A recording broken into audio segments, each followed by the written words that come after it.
Thank you for listening to this week's message from Go Church. We hope it encourages you today. For more information about Go Church, check us out online at letsgo.church. We hope you enjoy today's message. Good to see you, Go Church.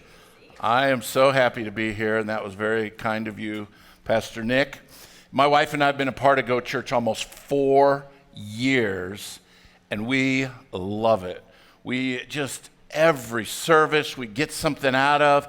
We love Nick and Becky. They are great pastors, and I just am so happy to be with you. I'm really excited. I always love the opportunity that Pastor Nick gives me to speak on Sundays, or Becky gives me to speak on Wednesday nights to Go Youth, and so I just. But I wonder today how many of you know where my wife went to get a couple of postgraduate degrees? She went to the University of Kansas.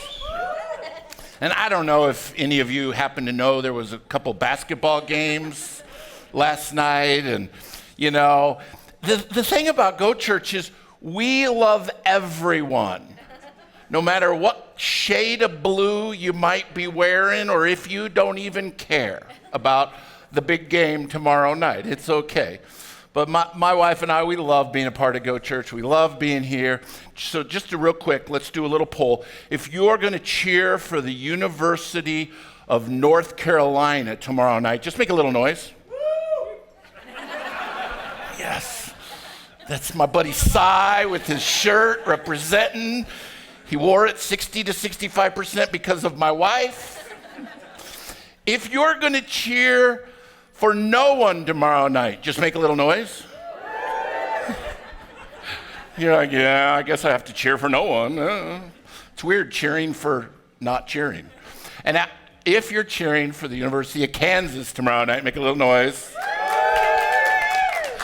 All right, it's okay. We're just gonna love everybody, whether you are cheering for Kansas or not. And so, you know, Pastor Nick mentioned I have this interior painting business. I've been doing it 12 years. And we do residential repaints, interiors, that's our specialty. But every once in a while, we get the opportunity to paint a business or an office. We recently painted a biomedical office complex in Lowry. I mean, it was very fascinating to talk to the CEO and the COO as we're doing a painting bid. I mean, a couple of just smart guys, and they're trying to deal and do research around Alzheimer. It's pretty amazing. And a couple of months ago, we got to paint right here in Northfield on Central Park Boulevard for the Goldfish Swim School.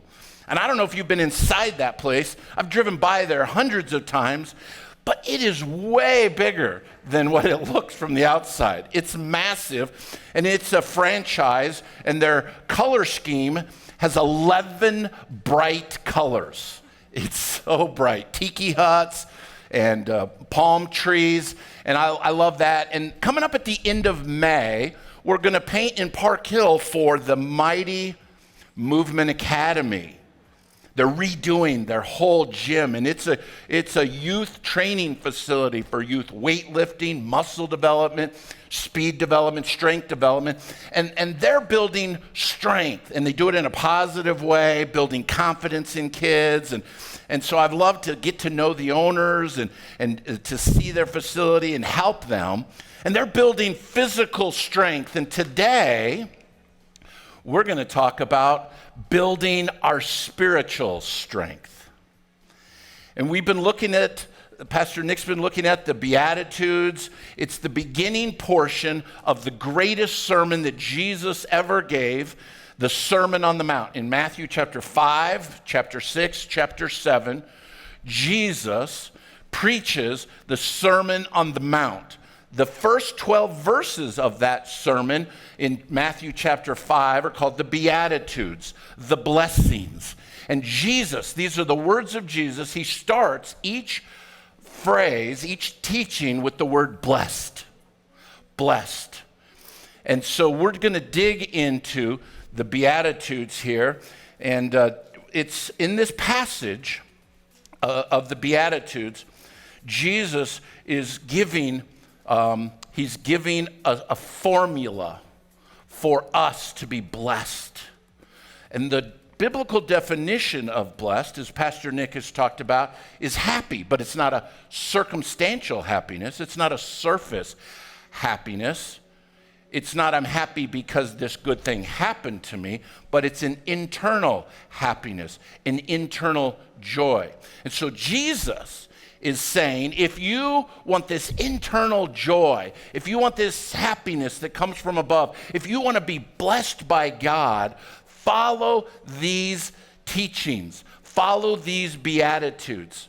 And they come, this joy, this internal joy comes from a very many unlikely places. Because Jesus says, blessed are you, happy are you. You can find internal joy when you are poor in spirit. And it's like, wasn't expecting that. You can get this blessing from God, this joy, this internal joy, this happiness. You can be blessed if you are mourning. And I'm like, wow, hold on. And blessed if you hunger and thirst for righteousness. I mean, this is counterculture. This is opposite of what the world teaches us. And the world teaches us, our culture teaches us, our society teaches us the importance of things like money. Money makes the world go round. The world teaches us the importance of fame. Last Sunday was the Oscars, and there was all these famous people, and this famous little slap heard around the world that's all they talked about on news and radio this week. It's been crazy. Fame. And the world talks about the importance of success in your career. The world talks about power or prestige or possessions. The world says all of these things are very important. But Jesus, you notice how he teaches, and it's almost like the opposite of those things are important to him? It's like this kingdom paradox. Jesus, he says we win by losing. Huh? Wait a minute. Jesus says we're alive by serving. Jesus says we live by dying. Jesus says we rise up when we bow down. Jesus says we grow when we give. Jesus says the first will be last. And that's so different than what our world says. And this leads us to our one big thing. Gentleness is strength under control. Gentleness is strength under control. We're at the Beatitude in Matthew chapter 5, verse 5, and it says, blessed are the gentle. Jesus says, blessed are the gentle, for they shall inherit the earth. Blessed, think about that. Blessed are the gentle, for they shall inherit the earth. Wow, what a claim. You want to inherit the earth? Well, then be gentle. Be gentle. That's a crazy thought. Inheriting the earth, it implies that those who are foregoing this worldly power will be rewarded in some way. And we don't hear a lot about being gentle in our world, do we? Our world is hard driving, it's fast paced, it's ego driven, it's success oriented, it's a market driven society, and we don't really understand what being gentle means. We don't hear a lot of people talking about being gentle. Gentle is a characteristic that Jesus is saying is important for us as followers of Jesus to establish this character trait in our life if we're going to have internal joy, if we're going to be blessed by God, if we're going to find true happiness. It's kind of like a wild horse. The word for gentle in the Bible is the word that's using to describe the strength of a wild horse when it's caught, when it's trained, when it's tamed. Now that horse has the same exact strength, but now it is bridled, it's under the control of the owner, and the horse is being used for the owner's good. That's the description of this word gentle that we see in Jesus' teaching. The reality is that the people in our world who are gentle are the strongest people in the world. It's the weak people who are arrogant, who are prideful, who are pushy, who are rude. They're not strong. They might come across in a strong personality, but true strength, biblical strength, is gentleness, where that strength is under control. Another couple of words Bible translations use for that word gentle. Some translations use the word meek. Some use the word humble. Gentle, meek, humble. These are descriptors of the character trait that Jesus wants to work up in our life. This inner meekness, this inner humility, this inner gentleness, that is strength under control. And there's no greater strength in a person's life than one who's surrendered to the Lord. And we can have gentleness in our life that's under control by the Lord. And I want to talk today, I want to give 4 keys to how learning to be gentle will bless your life. 4 very practical keys how gentleness will bless your life. The first key is gentleness diffuses conflict. Gentleness diffuses conflict. Gentleness is an antidote to anger. The Bible says a gentle answer deflects anger, but harsh words make tempers flare. You probably could think of a situation like that, where someone came at you in a way, or maybe you came at them in a way, and in all our relationships, all of our friendships, our acquaintances, we need gentleness. We need gentleness in our marriage. We need gentleness in our parenting of our kids. We need gentleness in how we deal with our coworkers. We need gentleness in how we deal with those people that we work with who are in our business, on our team. For athletes, you need gentleness to deal with team members. For students, you need gentleness to deal with classmates. We all need gentleness for those who annoy us or who make us mad. Our natural tendency when someone irritates us is the opposite of gentleness, isn't it? It's like things kind of get amped up. I have a really long fuse. I'm a pretty patient guy until. And here's what I noticed, I'll be honest with you. When my wife and I are having a disagreement, a fight, an argument. Let's just be, keep it real right here, go church. She is so smart. I say to her, it's like she becomes a lawyer. I'm gonna lose.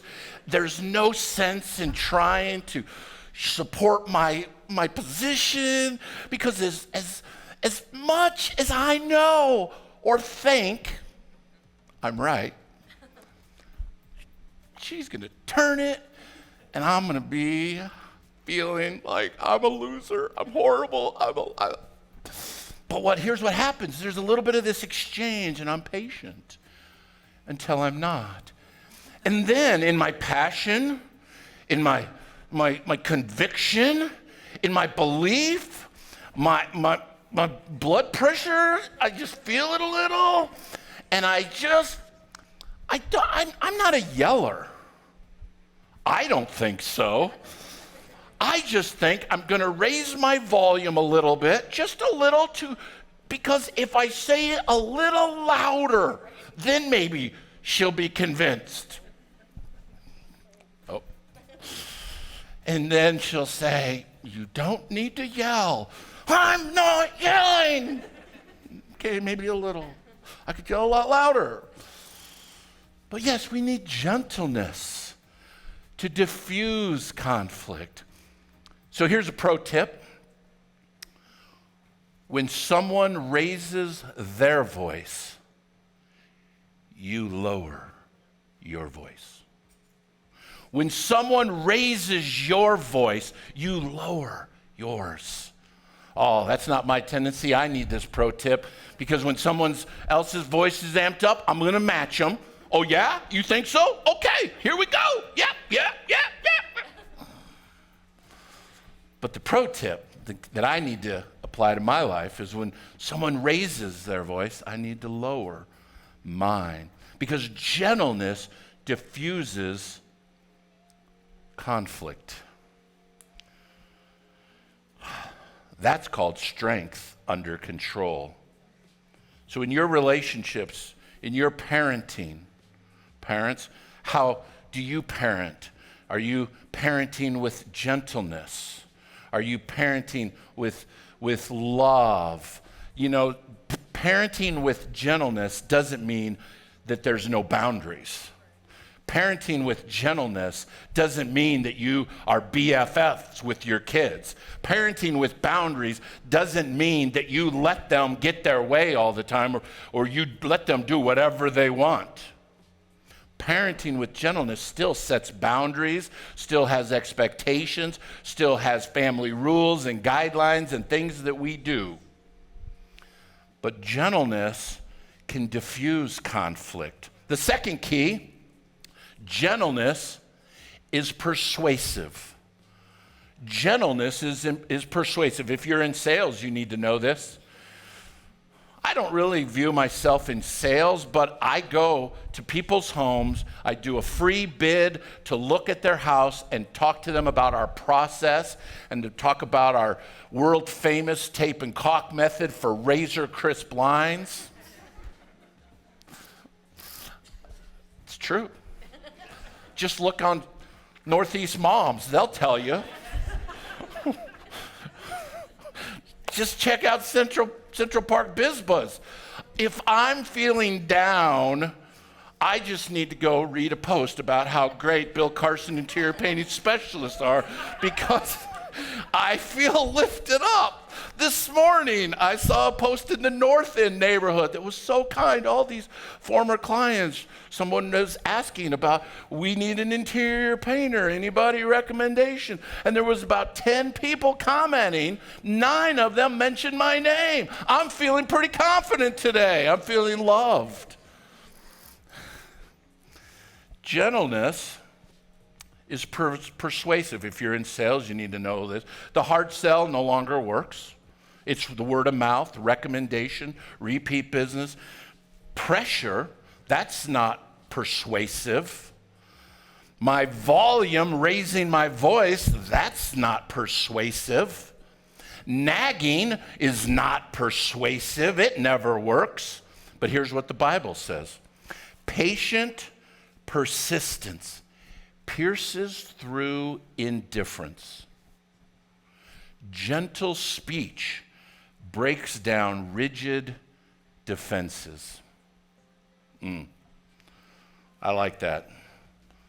What's persuasive? What breaks through barriers? Patience, gentle speech. In another version, it says, with patience you can convince a ruler, and a gentle word can get through to the hard-headed. I like the way they word that. A gentle word can get through to the hard-headed. Here's the pro tip for this key. The pro tip is I'm never persuasive when I'm abrasive. I'm never persuasive when I'm abrasive. Gentleness is persuasive. And when we're thinking about influencing people around us who need Jesus, do you think being abrasive might help lead them to the Lord? I've seen Christians where in their intensity, in their conviction, in their passions for sharing their faith, sometimes are doing more harm than good because they're abrasive and they're judgmental and they're pushing people away. We want to embrace and we want to bring people to the Lord. And we don't want to be abrasive. That's not going to persuade them for their need for Jesus. Gentleness is persuasive. Key 3, gentleness communicates love. Gentleness communicates love. Guys, if you're married, the quickest way to improve your marriage is to start talking to your wife more gently. Boom. Did I say that with my outside voice? Yes, start talking to your spouse more gently. It's a way to begin to improve a relationship. Gentleness communicates love. In Colossians 3:19, it says, husbands, love your wives and be gentle with them. Here's the pro tip for men, married or not. Pro tip for men, a gentle man is a gentleman. A gentle man is a gentleman. And so students here, young adults, maybe you're single, you're not married, being gentle is an attractive quality to ladies and vice versa. This next verse speaks to women. It's in 1 Peter 3:4. It says, make yourselves beautiful on the inside, in your hearts, with the enduring quality of a gentle, peaceful spirit. This type of beauty is very precious in God's eyes. It's internal beauty that lasts. It's internal beauty that matters. And here's a pro tip for women. Beauty that lasts is a gentle spirit.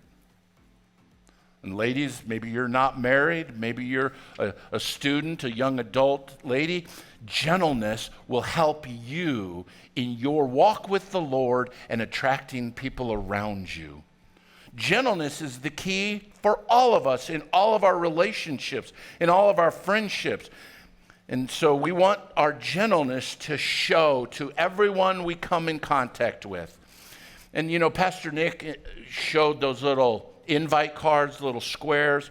I've been to coffee over the last 4 years with Nick a few times.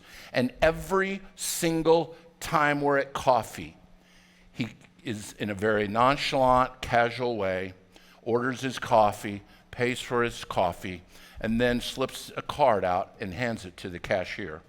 Says, hey, I'll go to Go Church right over here a few blocks away. I'd love to invite you to our church. They always take it. They always smile. They always thank him. I was talking with him and drinking coffee. Someone comes in with the AT&T logo, and they're on their break from the store next door, and they walk in, and Nick asks them a question because he'd been in the store before, and they talk shop, and then on the way out, he says, hey, I got this little card for you. He lives what he talks about. And this is that gentle spirit where we're being gentle to those that we need, to those that we come in contact with, whether they're the closest people that we love in our family or we work with, or the people that we meet for the first time. Gentleness communicates love. The fourth key, gentleness earns respect. Gentleness earns respect. I'd say we all want to be respected. We all want people to respect us. In our careers, we want to be respected. In our families, we want to be respected.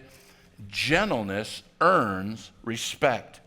In Titus 3:2, it says, believers shouldn't curse anyone or be quarrelsome, but they should be gentle and show courtesy to everyone.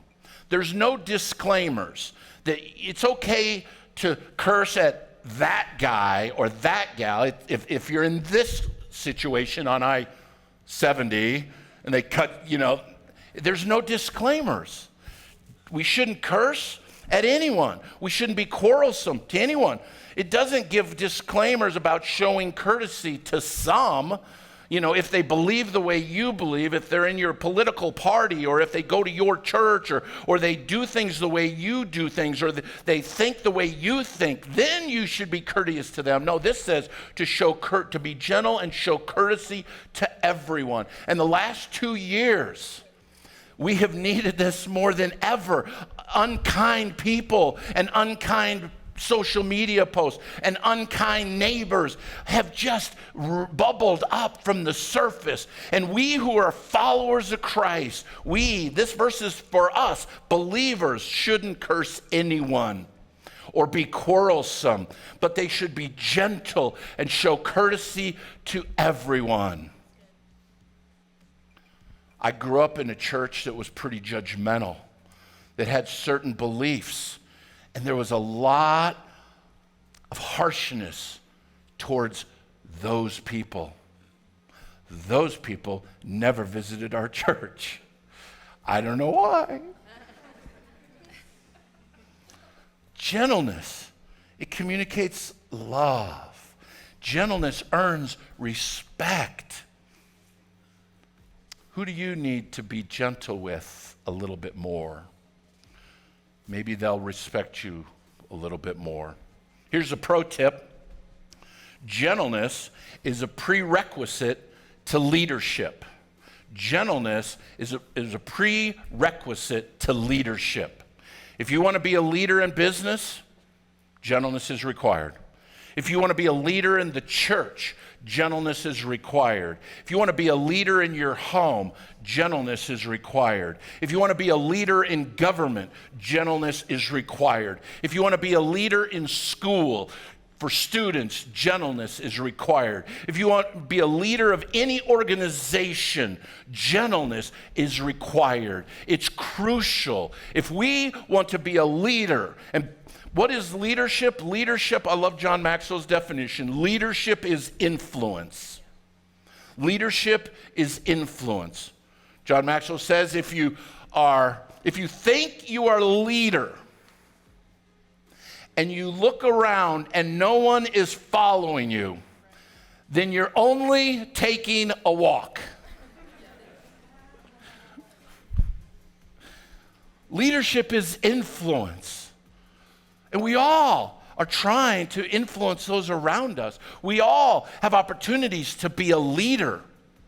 And what I'm interested in today is for each of us to be a leader in the areas of our life that we can and should be.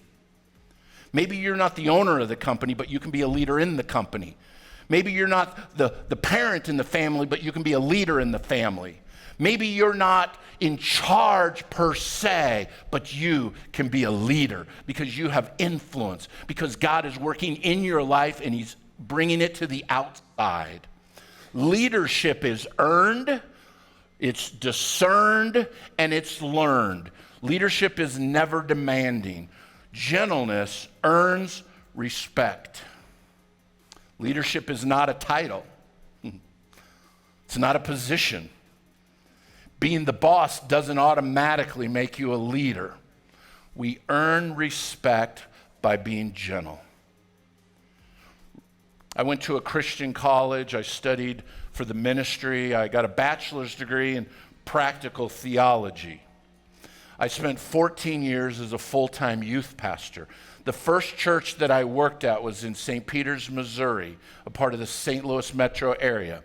And that I was the first staff member that pastor had ever hired. The church was a church plant, much like Go Church. And I came along for a summer internship before my senior year in school. And then they hired me full-time in 1985 when I was 21 years of age, right out of college. You can do the math. I'm 58. I'll save you that time. And I was this excited, young, balding youth pastor. When I got out of college, I had some serious receding hairline action going on. I used to part my hair in the center in the 70s, late 70s and early 80s, but pretty soon that receding hairline, it just didn't look right. So I moved the part to the side. It was like the Phil Collins patch. The younger crowd's like, who? And then pretty soon I just kept, over the years, shortening it, and now I just shave it all, bick it all. My Neutrogena facial soap bar has, from the neck up, been my saving grace, because you're like 58. You don't look 58. What do you do? I just gave you the secret right there. Thank you. I worked with this pastor right out of college. I was his first staff member. We learned together. He never had a staff member, and I'd never been a staff member. And he was very gentle. He taught me, he mentored me. He was a role model to me of humility and of kindness and gentleness and leadership. And I worked for him for 10 years. And so I earned respect, and I grew, and he gave me more responsibilities, and I grew, and he gave me more responsibilities, and I grew, and I give him a lot of credit to who I am today, to be honest. My wife recently and we were kind of reminiscing and talking about this pastor. And he has made a mark in my life because he was a leader that earned respect by his lifestyle, by his words, by his gentleness. You know, in the 80s, in the 90s, in the Midwest, when you went to Sunday church, especially if you're on staff, you dressed up. You know, so I had suits and silk ties that I tried to tie the knot as tight and small as possible, because some people do the butterfly thing. I wanted the thin, cool youth pastor knot. I get my shirt starched, and I was uncomfortable, but I looked good. And I'd have shoes that I shined with black polish. And my pastor was so gentle and so kind. I would say to him, I'd hear him, and I'd see him interact with people in the church of all walks of life. And I'd say, Pastor, you can step on someone's dress shoes and still leave the shine. And he loved that. He thought that was great. And that was an example. What I was witnessing, what I was seeing was his leadership in action, his gentleness. And today, our one big action is ask God to produce a gentle spirit in you. You want to be a leader. You want to earn respect. You want to show gentleness. You want to follow Jesus' words in the teaching in the Beatitudes. You want to have gentleness where it's strength under control by God. This gentleness, we can't make it up. We can't fake gentleness. We can't manipulate gentleness. We can't force gentleness. It's an inside job. It's God's Spirit working and producing gentleness in us so that it comes through us. Bow your heads with me today. Maybe God has been speaking to you about some relationship or some situation. Just take a minute right now and pray and ask God to help produce gentleness in that situation in your heart. Just talk to God right now. Maybe it's a parent asking God to help them with gentleness with their children. Maybe it's someone that's married asking God to help with gentleness towards their spouse. Maybe it's you're thinking about some work relationship or business relationship and you're asking God. Whatever God is speaking to your heart about today, just surrender your life, your situation, and ask God to produce gentleness in you. And maybe today you have heard about this relationship with Jesus, but you're not sure where you stand in that relationship. You're not sure if you have that relationship with the Lord. You can also ask God to help you.